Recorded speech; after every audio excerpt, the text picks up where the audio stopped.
হলো চক্ষু দিয়েছে আমার আল্লাহ। তুমি যত বড় বিপদে পড়ো একটা মেসেজ দিয়ে যাই।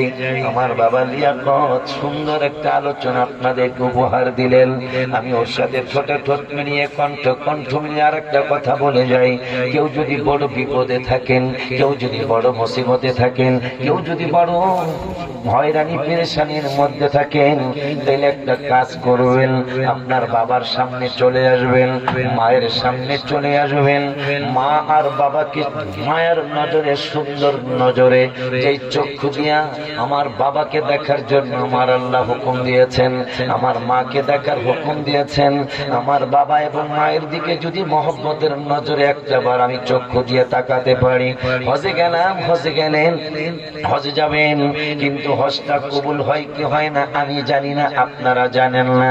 আমরা কোনোদিন বলতে পারবো না কবুল হয়েছে কি হয় নাই। কিন্তু হাবিব সাল্লাল্লাহু আলাইহি ওয়াসাল্লাম নুরানি জবান মোবারকে বলেছে, যুবকেরে, ও যুবতীরা, একটাবার যদি মহব্বতের নজরে তোমাদের মায়ের দিকে তাকাও, একটাবার যদি মহব্বতের নজরে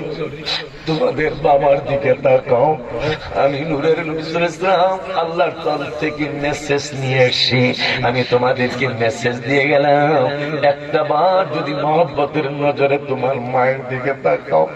একটাবার যদি ভালোবাসার নজরে তোমার বাবার দিকে তাকাও, একটা কবুলিয়াত হজ আর একটা কবুলিয়াত উমরার সওয়াব হয়ে যাবে।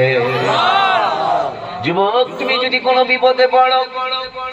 চেয়ারম্যানকে ধরেছো, তোমার বিপদ যায় নাই, জাকির হোসেন শিশির সাহেবকে ধরেছো, বিপদ যায় নাই, ইকবাল হোসেন সাহেবকে, কলেজের প্রিন্সিপালকে ধরেছো, তোমার বিপদ যায় নাই, কিতাব প্রমাণ করে তুমি বাবার কাছে চলে যাও, মার কাছে চলে যাও, আমি যে দুনুনে আমার হারিয়ে ফেলেছি, তোমার বাবার কাছে চলে যাও, মার কাছে চলে যাও, মার কদমে 3টা চুমা দিয়ে দাও, তোমার